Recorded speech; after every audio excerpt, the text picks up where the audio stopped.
noches, amigos. Los saluda Mariela Bianchi a través de un conversatorio más de Conversando con Mariela a través de la plataforma de la Coordinadora Republicana, el portal La Abeja, Ves Cable, Conectados, WI y otras redes de la Coordinadora Republicana.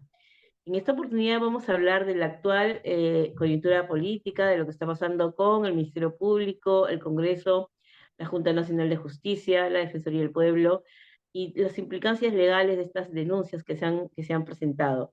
Y para ello tengo el honor de contar con la participación del doctor Luis Alberto Pacheco Mandujano, cuya trayectoria es vasta.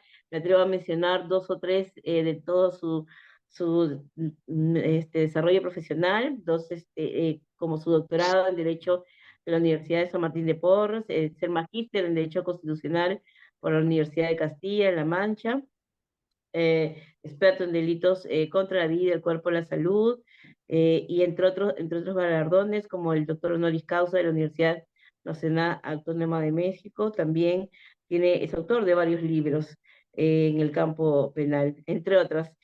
Podría pasarme media hora, pero nombrando todos sus galardones, pero vamos a enfocarnos en el tema que hoy nos convoca. Y bueno, en realidad para los abogados, toda esta lectura, digamos, legal, ¿no? Y política de lo que está sucediendo ahora nos lleva a ciertos cuestionamientos que inclusive nos hacen revisar los fundamentos por los cuales, digamos, fundamentamos nuestra carrera, la vocación que tenemos, porque hay varias cosas que lindan y cruzan de lo político, de lo legal a lo político. Entonces, doctor, estoy encantada de contar con su participación. Quisiera que usted me dé la lectura, en primer lugar, de la denuncia que la fiscal de la Nación ha interpuesto contra la presidenta Dina Boluarte, Premier Otárola y demás funcionarios por los supuestos actos de homicidio, porque así se mencionó, contra ciertos ciudadanos en las protestas que hubieron el año pasado y en enero. ¿Cuál es su percepción, en primer lugar, legal y luego política de este tema? Y luego ya pasamos a la acción que ha interpuesto también la fiscal anticorrupción contra la fiscal de la Nación y todas las implicancias. Vamos desenmarañando un poquito más esto. ¿Qué opinión le merece esta denuncia que ha interpuesto la fiscal de la Nación contra Dina Boluarte y Primero Tarola y varios funcionarios? Mariela, muchas gracias por la invitación. El honor es todo mío. Un saludo fraterno para todos los seguidores de la Coordinadora Republicana, La Abeja y todos los medios a través de los cuales se difunde tu programa.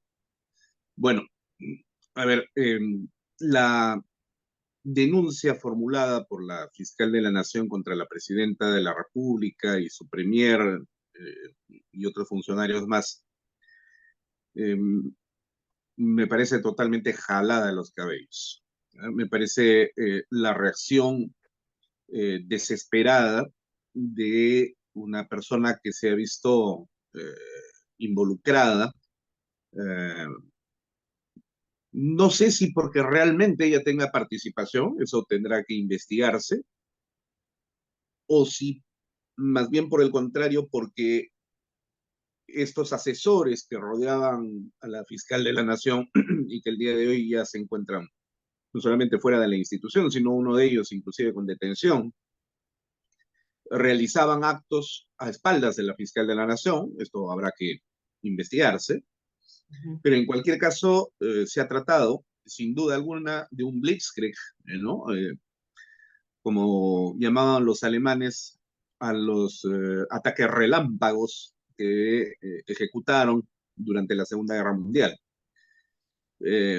Nadie lo vio venir. La fiscal de la Nación definitivamente no tenía idea de lo que iba a pasar, y por el movimiento que ella ha tenido la madrugada del día lunes, separando a Jaime Villanueva y a Marita Barreto, el primero de la Fiscalía y la segunda de la coordinación del equipo especial de fiscales contra la corrupción del poder, demuestra que ella, al parecer, se enteró de todo lo que iba a suceder en horas de la noche del día domingo, y por eso es que estas resoluciones, que luego ya han sido publicadas el día martes en el diario oficial El Peruano, fueron emitidas aproximadamente a las 2:30 de la madrugada del día lunes, ¿no? Eh, en consecuencia, es una movida rápida, pero no lo suficientemente inteligente como para conjurar el despliegue de esta machacadora caviar que ha contado nuevamente con el apoyo de los medios de comunicación que están vinculados con la corrupción de Odebrecht. Porque vamos a ser francos, en el Perú, de cada 10 periódicos, 9 le pertenecen al mismo dueño. Así que da lo mismo que tú leas El Comercio, Perú 21, El Trome, Gestión, cualquiera, Correo, cualquiera de ellos le pertenece a la familia Miro Quesada, así de simple y sencillo. En consecuencia, todos tienen la misma línea editorial. Y la familia Miro Quesada, propietaria del Grupo El Comercio, está sumamente involucrada en los actos de corrupción de Odebrecht, porque recuerda que José Graña Miro Quesada, dueño o codueño del Grupo El Comercio y dueño de G&M, la constructora que lideraba el llamado Club de la Construcción, donde estaba también la empresa de Martín La Vizcarra, construcción. fueron los principales socios de Odebrecht. En consecuencia, el compromiso que tiene este tipo de periodismo ramplón, vendido, miserable y canalla, tiene que responder pues a los intereses políticos de protección de su familia. Y si para ello tienen que casarse con el propio Satanás, pues lo hacen. Y en este caso, la representación maligna en el Perú está representada cumplidamente por el caviarismo, que se encarga de conjugar simbióticamente con estos medios de comunicación el despliegue de toda esa enorme batería de ataques que sufrió primero el fiscal de la Nación, Gonzalo Chávarri, en su momento, y que el día de hoy, a lo largo de toda esta Pero semana, hemos chévere. visto que viene sufriendo exactamente y con el mismo guión la fiscal Patricia Benavides. Entonces, dado que no se la esperaba, a diferencia de Gonzalo Chávarri, que sí fue viviendo progresivamente un proceso de demolición cotidiano, continuo, machacador, constante de desmoralización, Patricia Benavides ha recibido la machacadora en una sola y la dejó impávida. Y en su reacción denuncia a la presidenta de la República y a Otárola por delitos de homicidio en un contexto de graves violaciones de los derechos humanos, dice la denuncia. Es decir, crímenes de lesa humanidad. Me parece un absurdo, ¿no? Porque la reacción es evidentemente vengativa. Ni Patricia Benavides, ni ninguno de nosotros podría tener la seguridad de que el ataque contra la fiscal de la Nación ha provenido de la presidenta de la República. Eso en primer lugar. Creo que Claro. todos coincidimos más bien que ese ataque proviene de Odebrecht, sus socios Miro Quesada y el caviarismo que está representado con Gustavo Mome, La República, Gustavo Gorriti, y bueno, toda esa playa de mafiosos, ¿no? Que representan lo peor de la política izquierdista en el Perú. Por lo tanto, entonces, no ha sido precisamente una decisión inteligente. Ahora, desde el punto de vista jurídico, es sinceramente absurdo acusar a la presidenta de la República de violaciones de derechos humanos, asesinato en un contexto de violaciones de derechos humanos, porque, en primer lugar, eso es hacerle el juego al caviarista, que es precisamente el que le está atacando a la fiscal de la Nación. Porque quienes han insistido en el llamado genocidio y violaciones de derechos humanos y han llevado el escándalo hasta la Corte Interamericana de Derechos Humanos, la Comisión Interamericana, en Washington han sido los caviares. Así que esta denuncia lo que hace es jugar en la misma cancha del caviarismo, que es el atacante de la fiscal de la Nación. Me parece un error de cálculo. O quizás Patricia Benavides ha querido ganarse al caviarismo, pero con el caviarismo no se puede Es un jugar negocio. definitivamente, Ujú. porque eso es jugar con fuego. Exacto. Y luego, jurídicamente hablando, te decía, en el Perú no existe los llamados delitos de lesa humanidad, ¿no? Por un lado, y por otro lado, cuando el Ujú. Estado reacciona frente a ataques terroristas, que es lo que hemos vivido en diciembre del año pasado y enero del presente, Ujú. con el uso de la fuerza pública, en este caso de la Policía Nacional y del Ejército, e inclusive desarmados, porque recordarás que la orden de la Presidenta de la República, orden absurda totalmente, fue que la policía y el ejército contenga a la población que se estaba movilizando desde el sur sin el uso de armas, con lo cual entonces pues castrabas tú a la fuerza pública, pero en ningún momento Exacto. se determinó que vayan a matar, ¿no? Entonces, ¿de dónde saca que han habido asesinatos en un contexto de violaciones de derechos humanos? Violaciones de derechos humanos fueron las carnicerías que ejecutaron los generales Viola, Galtieri en Argentina durante la década de los años 70 hasta el 83, ¿no? Crímenes de lesa humanidad, los que cometió Pinochet en Chile, Stroessner en Uruguay, ¿no? Pero aquí en el Perú, pues definitivamente, no, eso no ha sucedido. Es el Estado actuando para mantener el control frente a una horda terrorista que impulsada por Sendero Luminoso, por un lado, por el caviarismo y la izquierda radical, y también por el crimen organizado de la minería ilegal que ha financiado todo este, juntamente con el narcotráfico, como lo reconoció la camarada Vilma, se dedicaron a tomar aeropuertos, incendiar locales públicos de la Fiscalía, del Poder Judicial, destruir carreteras. Bueno, esos son actos de terrorismo, así de simple y sencillo. Exacto. Y las Fuerzas Totalmente. Armadas tenían que reaccionar en ese momento y Ujú. desarmadas. Entonces, Ujú. y ellos son los que se han llevado la peor parte. Recuerda a José Luis Onjo, que lo Ujú. mataron quemándolo vivo. Lo quemaron Recuerda a vivo. los 8 soldados que fueron obligados a lanzarse al río en Puno Al para río, morir.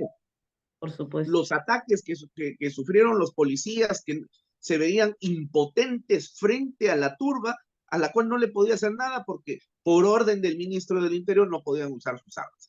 Los muertos son reales, pero yo creo y estoy convencido que algún día sabremos, con medios probatorios, que ellos fueron asesinados por estas mismas turbas, porque como lo decía la filósofa Sigrid Bazán, lo digo por supuesto con glosa y con sorna, las manifestaciones callejeras no sirven para nada, necesitamos muertos. Así lo dijo textualmente, ¿no? Sí, tal Entonces, cual.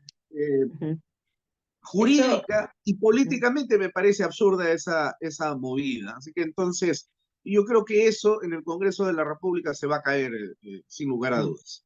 Hay algo muy importante que tenemos que destacar, y es que la narrativa que justamente pretendió victimizar a esta horda terrorista, y que obviamente pues tiene todo una narrativa, un engranaje bien articulado para que después de los muertitos ellos corran pues a la Comisión y a la Corte Interamericana para obtener su indemnización, porque para los caviares todo es negocio, incluyendo los muertos. Entonces, evidentemente, pues, Patricia Benavides, al ejecutar esta denuncia, está dando más carne, más sustancia a esta denuncia para que luego el Estado peruano termine pagando sendas indemnizaciones millonarias para darle de comer a estos caviares sinvergüenzas que viven de eso, de las indemnizaciones. Recordemos las indemnizaciones que han logrado obtener a través de la defensa de terroristas y de otras personas innombrables, ¿no? Para justamente seguir viviendo de la teta del Estado. Entonces, ese tema tiene que tener claro las personas que nos escuchan, porque felizmente contamos con las redes sociales y pueden informarse, ilustrarse y no comer el cuento como antes, que solamente se llenaban con una corriente de opinión que obviamente era teledirigida con ciertos diarios. Y evidentemente las personas tenían corriente de opinión en base a la información que recibían. Sin embargo, ahora hay múltiples accesos por Internet que le permiten justamente a las personas que realmente quieren saber la verdad, el investigar, el ilustrarse con espacios como este, donde le decimos qué es lo que realmente está pasando y no los cuentos que les están haciendo creer a mucha gente que pues no ha estado bien informada.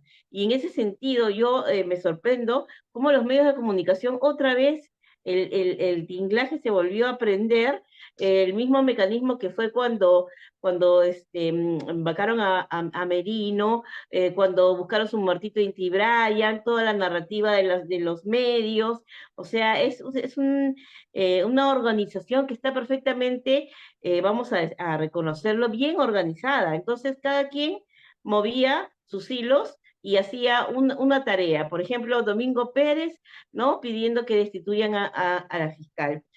Los otros fiscales también, y así en los medios también hacían su trabajo. O sea, uno podía ver la lectura de que esto estaba planificado, ¿no?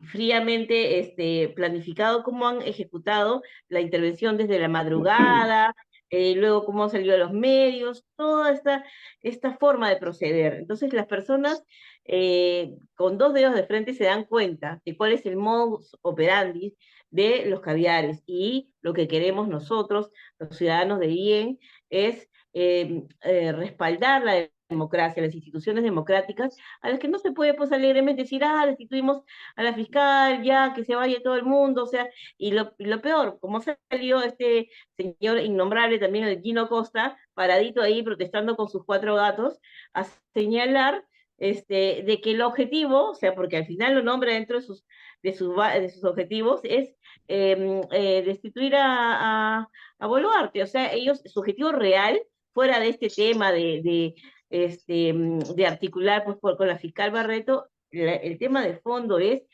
instituir a Dina. O sea, hay todo un objetivo ahí. Entonces, ¿cuál es el objetivo final? ¿Cuál es? Simplemente, pues, tomar el poder nuevamente. Que aspiran a poner a otros Sagasti en la presidencia y seguir viviendo de la teta del Estado forever and ever. No sé cuál es tu opinión al respecto. Bueno, has dado en la tecla, definitivamente, como decía Federico Engels, ¿no? Porque, en efecto, si hay una organización criminal dentro de las varias que existen en el Perú, que sin embargo se caracteriza por su bien estructurada construcción, es la de la mafia caviar. Y tú lo has señalado muy bien. Fíjate, en una estructura criminal existen destacamentos que tienen y desempeñan papeles y roles significativos, todos de consumo trabajando para los objetivos de esa organización criminal. Y aquí hemos visto ese despliegue. Por un lado tenemos el aparato mediático, coordinado por Gustavo Gorriti y Gustavo Mome, que son los cerebritos que se encargan de construir las noticias sobre la base de los documentos filtrados por parte de otro destacamento, ¿no? De la organización criminal, que son fiscales que trabajan para la mafia. En este caso, estamos hablando de los ya conocidos héroes, que permanentemente han filtrado documentación, y entonces con esta documentación la van dosificando, la van lanzando a través de los medios de comunicación para crear toda una realidad, ¿no? Aparente, que busca la exacerbación popular y, por supuesto, la polarización inmediata, porque en la polarización es donde se encuentra el escenario ideal para desplegar las movilizaciones políticas que luego ejecutan como parte de la estrategia. Entonces tú tienes al aparato mediático, tienes al aparato fiscal, y ese aparato fiscal opera muy rápidamente.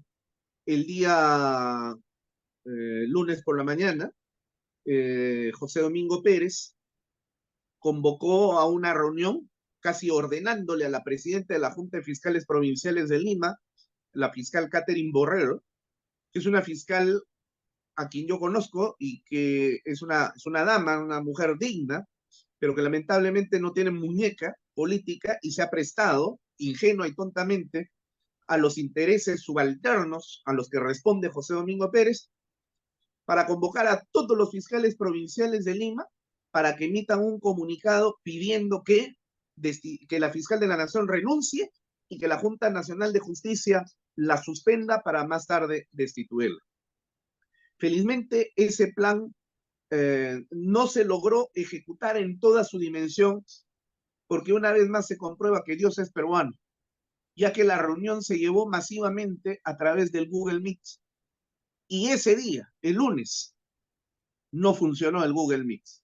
Así que se cortaba la comunicación, el propio José Domingo Pérez no tenía voz porque estaba afónico, pero no tuvo ningún resquemor para salir a interpretar el papel que ya conoce y ha interpretado como actor consolidado del caviarismo en otra oportunidad. Recuerda que cuando se dio la detención, la prisión preventiva contra Keiko Fujimori, este señor salió, llamó a los medios de comunicación que estaban afuera en la avenida Tacna, donde está el local de la Sala Penal Nacional, y les dijo: escúchenme, por favor, les voy a decir una sola cosa.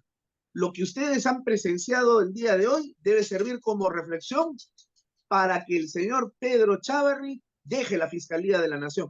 ¿Quién es este mequetrefe como subalterno para pedir algo de esa naturaleza contra el fiscal de la Nación, que no era ni es un delincuente, porque el delincuente era él, porque él, ¿no es cierto acaso que él ha suscrito un convenio de colaboración entreguista con Odebrecht? ¿No es cierto acaso que él agregó una adenda en diciembre del año 2021 creando la impunidad a todos los funcionarios de Odebrecht y a la propia empresa para no utilizar ninguna prueba en contra ni de las personas ni de la empresa? Con lo cual no solamente se generó inmunidad absoluta en los 4 casos por los cuales eran investigados y a los que responde el convenio de colaboración eficaz, sino todos los casos que ya existen y que pudieran existir, cosa que va contra la ley, porque en el Perú no existe esa figura, y con lo cual entonces quedaron totalmente libres. Y esos casos, Odebrecht, se van a caer para Odebrecht, pero claro, ya les devolvimos los 524 millones de soles de la venta de Chaglia, ya le condonamos 1.000 millones de soles de deudas a la SUNAT, le permitimos que siga contratando con el Estado, todo gracias a ese acuerdo entreguista, y nadie en la cárcel, no se ha incautado ni un solo lapicero de Odebrecht, de ninguna oficina, les devolvieron todas sus propiedades. El único país en América Latina que ha sido afectado por esta empresa corrupta, y gracias a este fiscal, el día de hoy los tenemos contratando nuevamente con el Estado. ¿Ese no es un acto delincuencial? ¿Ese no es un acto delictivo? No solamente en términos sociológicos, sino también en términos estrictamente jurídicos. A las personas les tiene que quedar claro, entonces, que con el aparato mediático tienes el aparato fiscal, conjuntamente de ello tienes un aparato policial representado por los intereses subalternos de un coronel que denigra la institución policial porque se convierte en el mayordomo y guachimán del caviarismo y de Odebrecht, que es Harvey Colchado, ¿no? Y todos ellos respondiendo al unísono frente a un jefe, y su esposa, según tengo información, Marcelita, la fiscal Marcelita, no, y según, ¿no? Que según también tenemos forma parte de información la que su estructura. esposa su esposa es persona de confianza o era persona de confianza de Zoraida Ábalos. Entonces ahí vemos pues todo un engranaje también de intereses como subalternos que están jugando, ¿no? En este equipo, digamos, para Así lograr un es. objetivo. Y hay un tema muy importante que cuando Pedro Chávarri decidió suspenderlos o destituir tanto Domingo Pérez como Abela Barba, inmediatamente se activó todo el engranaje para destituirlo. Y ahora cuando la fiscal decide hacer lo mismo con Bela Barba, se activa todo el engranaje igual para No, destituirlo. Entonces, perdóname, ellos son intocables. acá hay que hacer una precisión. Bela Barba no ha sido suspendido por la fiscal de la Nación. Ha sido suspendido por la Autoridad Nacional de Control que representa el señor Antonio Fernández Gerí, que es autónomo de la Fiscalía de la Nación. Antonio Fernández Gerí fue nombrado por la Junta Nacional de Justicia. Eso hay que tenerlo claramente establecido. No lo nombró Patricia Benavides. Entonces, cuando salen estos caviares para decir que Patricia Benavides y Antonio Fernández se pusieron de acuerdo para sancionar a Rafael Vela Barba por una declaración de hace 3 años, esa es la historieta que cuentan ellos sin ningún atisbo de realidad. Porque Patricia Benavides, repito, ni nombró a Antonio Fernández Gerí, porque él fue nombrado por la Junta Lagarto Caviar, actualmente enquistada en esa institución. Y segundo, quien denunció a José Domingo Pérez, perdón, a Rafael Vela Barba, no fue Luis Pacheco, no fue Pedro Chávarri, no fue Keiko Fujimori, no, fue una juez que se sintió afectada por las declaraciones cobardes y miserables de Rafael Vela Barba cuando dijo que la decisión de no mandar a la cárcel nuevamente a Keiko Fujimori había sido una decisión que ya se había tomado con anticipación de manera corrupta. Eso no lo soportó la juez y por eso lo denunció al órgano de control institucional. Esa es una falta grave. Primero, porque se falta el respeto a una mujer. Segundo, porque siendo como es esa mujer, es una juez, es una autoridad. Tercero, porque no puede ser posible que porque los jueces no le den la razón a estos fiscales en todas las cuchipandas que ellos quieren sacar, entonces por eso hay que arremeter, insultar y decir, es que lo que pasa es que estos jueces también seguramente son miembros de la organización criminal de Keiko Fujimori. O sea, todos los que no le hacen amén a este par de sátrapas terminan siendo parte de una organización criminal. Entonces, el señor Rafael Vela Barba, que es un llorón por naturaleza, y que se ha paseado en los medios de comunicación la semana pasada atacando a la fiscal de la Nación, que además era su amiga, con Era su ella se amiga. juntaban. Hay una fotografía donde Patricia Benavides, Rafael Vela, están juntos en un restaurante conversando con el abogado de Odebrecht, con el abogado de Odebrecht, ¿no? Entonces, ahora sale a llorar después de que le hizo la barba a Patricia Benavides. Yo creo que en ese sentido no se equivoca César Hildebrand cuando en uno de sus podcasts sale a decir que Bela Barba se convirtió en el sobón de la fiscal de la Nación. Sí, pues efectivamente. Pero lo que habría que recordarle también al señor Hildebrand, que lamentablemente se ha caído al barranco moral, ¿no? Porque Tal ya no cual, es lo que él fue, lo que fue. es que Rafael Vela siempre fue un sobón.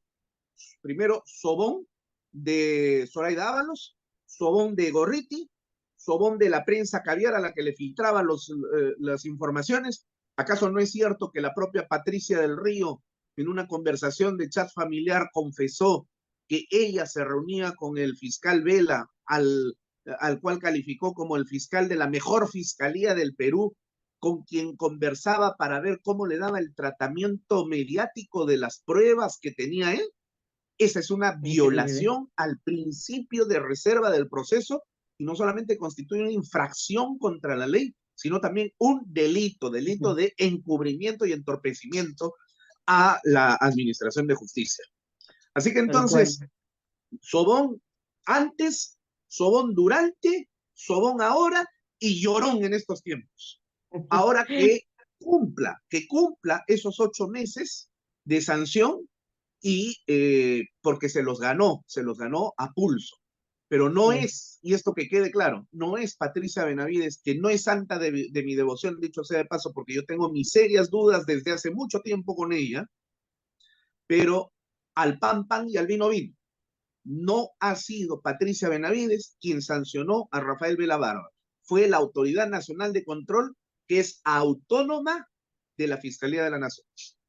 es A diferencia importante de que declararlo. cuando Pedro Chávarri, sí, porque era su facultad como fiscal de la Nación, Claro. remover del cargo a los fiscales y devolverlos a sus lugares de origen para designar a otros fiscales, que en este caso fueron Fran Almanza y Marcial Pau Carchapa, que se portaron tan mal, hicieron el papelón de presentarse con el fiscal de la Nación y a las pocas horas renunciaron a las designaciones. Así como ahora este fiscal que ha sido designado como el sucesor de Marita Barreto, ya presentó también su renuncia. O sea, Mariela, es exactamente el mismo guión, son los mismos actores, es la misma película.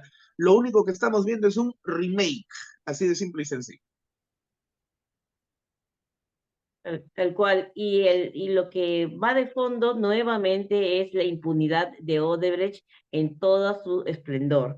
Todo un aparato judicial, un aparato fiscal, servil y cómplice de esta corrupción tan grande, esta megacorrupción de Odebrecht, y en la que están involucrados muchos personajes, no solo Graña, sino otros que obviamente tiemblan digamos, siquiera pensar en la posibilidad de que otros fiscales intervengan y vean, accedan a toda esa documentación que evidentemente pues saldría a la luz muchas cosas, no solamente el acuerdo de colaboración eficaz, sino todos los otros nombres, ¿no? Que están ahí tapados, cubiertos, para que este tema pase el tiempo suficiente y se dé la prescripción. Porque esta gente busca la impunidad a través de esto, alargando el proceso para que luego opere la prescripción penal. Entonces, definitivamente, pues, estamos viendo una película más de Odebrecht y su lucha por la impunidad. Y aquí también hay otro bufón, el señor Vizcarra, que también está haciendo lo propio para librarse de sus denuncias, además de las que tiene vinculadas con el Club de la Construcción. Entonces estamos viendo pues otro bufón que está ahí dando vueltas, orquestando y celebrando toda esta fanfarria, mientras las instituciones democráticas se ven afectadas o se ven, digamos, atacadas por esta horda caviar que no le interesa la estructura democrática del país, no le interesa el fortalecimiento de las instituciones, lo único que quieren es poder y encubrir a sus socios de Odebrecht y toda su maquinaria en la que se han enquistado en diversos organismos del Estado. Es increíble cómo hasta en las instituciones más emblemáticas están metidos. O sea, es todo un cáncer que nosotros realmente tenemos que extirpar porque la meritocracia y la carrera administrativa tiene que ser proba, limpia, transparente y no pues sujeta a estos intereses caviares realmente. ¿Cuáles son tus alcances finales, Luis?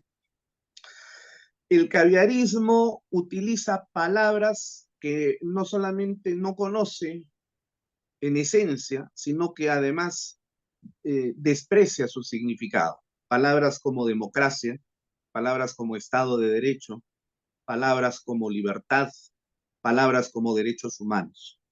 Ellos levantan las banderas de la justicia social, la lucha contra la corrupción, la defensa de la democracia y de los derechos humanos, la consolidación del Estado de Derecho.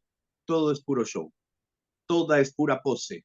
En realidad de lo que se trata, y ya lo han demostrado y lo vienen demostrando desde hace aproximadamente ya un cuarto de siglo,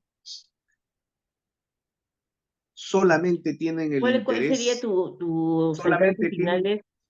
Ujú. solamente tienen el interés de quedarse en el Estado para ordeñarlo, esquilmarlo y quedarse controlando políticamente a la sociedad para insertar sus ideologías pestilentes, embrutecedoras, adormecedoras, mientras ellos que hablan en nombre del pueblo, sin embargo, se enriquecen como lo han venido haciendo. ¿Acaso no es cierto que el esposo de Flor Pablo, por un pasquín de 7 páginas de ideología caviar, le cobró $6 millones al Estado? Se volvieron ricos de la noche a la mañana con una estupidez de esta naturaleza. ¿Dónde están las investigaciones para esta gente? ¿Acaso no es cierto que los hoy embanderados defensores de los derechos humanos que fueron fundadores de IDL no eran consultores de la municipalidad que conducía Susana Villarán, la corrupta confesa que reconoció haber recibido $3 millones y que de la forma más grosera, procaz e insultante a la inteligencia dijo: me tuve que hacer corrupta para que otros corruptos no se queden con el dinero? ¿No? ¿Cree que somos Increíble, estúpidos? ¿No? increíble. ¿Acaso no es cierto de que toda esta gente finalmente vivía de las consultorías del Estado? Porque otra cosa no saben hacer, porque como profesionales son incompetentes. Ellos no pueden salir como tú, como yo, como cualquier persona de bien que se gana el trabajo con el esfuerzo y con el sudor de su frente, porque a nosotros nadie nos regala el trabajo, Mariela. Nosotros salimos a generar trabajo. Los ingresos que tenemos son consecuencia de ese esfuerzo. Pero qué fácil para los caviares. Oye, sácame una consultoría, pues, y te pago 70,000 soles. Otra consultoría, y así se la han pasado cobrando. ¿Acaso no es cierto que Omar Cairo solamente este año ha cobrado 75,000 soles de consultorías de la Junta Nacional de Justicia y todavía tiene la desfachatez antiética de ser abogado de Inés Tello? ¿Quién le paga Increíble. a este señor por sus oficiosos servicios jurídicos para defender lo indefendible en el caso de la señora que ya se pasó de edad? Así son los caviares, fariseos e hipócritas. Y esto significa entonces de que nos encontramos en un golpe institucional de Estado en el cual el caviarismo quiere retomar el control no solamente del Ministerio Público, sino consolidar el poder que estaban a punto de perder en la Junta Nacional de Justicia, y por lo cual yo creo que el Congreso de la República debe juntarse rápidamente para destituir definitivamente a esos 7 sátrapas que ensucian la majestad de ese organismo constitucional autónomo, para que asuman prontamente sus suplentes, sus suplentes que también son caviares, pero que van a ser reemplazados en un año más porque ya se les acaba también el periodo de tiempo. Y seguramente detrás de todo lo que está sucediendo también están presentes estos sátrapas de Aldo Vázquez, Imelda Tumialán, Inés Tello, José Ávila y otros más. Así que Realmente. frente a la situación que estamos viviendo, donde tenemos a unos traficantes de influencias, que es lo que representan Jaime Villanueva Barreto, su adláter Miguel Girao y el coordinador parlamentario de la Fiscalía de la Nación, ciertamente es una mafia que ha sido atacada por la mafia caviar. La pregunta es, ¿cuál es el papel de la fiscal de la Nación en este entramado? ¿Ella tenía conocimiento de esta situación? Los supuestos medios probatorios que están sacando los caviares a cada momento, a través de Latina, a través de radioprogramas, a través del Canal 4 y de Canal N, hasta el momento no logran dar con la fiscal de la Nación, porque sin duda alguna la fiscal de la Nación no tiene participación en esta situación. Repito, ella no es santa de mi devoción y yo tengo mis serias dudas sobre ella, pero mientras no se demuestre fehacientemente de que ella formaba parte organizacional de las prebendas que estaba realizando su asesor, entonces Patricia Benavides sigue gozando del principio de inocencia. Y ese principio es un principio constitucional de que hay que presunción de defender, y inocencia. sobre todo Exacto. defenderlo del caviarismo corrupto que está, repito, queriendo nuevamente tomar el Estado. Estamos en una situación de guerra, y yo lamento enormemente que el escenario político, Mariela, ya no sea el escenario tradicional de la política, sino que la política se ha trasladado ahora al ámbito judicial, donde todo se tiene que Así es. discutir a nivel de derecho penal, ni siquiera derecho penal, sino denuncia contra denuncia, te denuncio porque no me caes bien, te denuncio porque eres del otro Increíble. grupo, te denuncio porque hablaste mal de mí. O sea, se ha perdido el debate político en absoluto. Hubo una época en el Perú donde la política se debatía a través de ideas, a través de propuestas, a través de doctrinas. Eso ha desaparecido. ¿Gracias a quién? Justamente al caviarismo miserable que activistamente utiliza el derecho con fines subalternos. Eso, como abogado y como ciudadano, lo condeno absolutamente. Muchas gracias por tus alcances, Luis Alberto, de verdad que muy ilustrativo, sobre todo para las personas que nos están viendo. Lo has dicho todo, yo no tengo nada más que agregar y quiero invitarte para otra oportunidad, seguir conversando más sobre estos temas, porque evidentemente la gente necesita que se le hable de frente, directo, de manera transparente y que se ilustre para que no se dejen manipular por una narrativa que había totalmente falsa, apócrifa, lo único que pretende es manipular la opinión pública de la población. Muchas gracias, Luis Alberto. Esto ha sido todo en nuestra entrevista de hoy, conversando con Mariela Bianchi. Nos vemos en la siguiente edición a través de la plataforma de la Coordinadora Republicana, el Portal Abeja, Conectados, WIN y otras redes sociales de la Coordinadora. Muy buenas noches.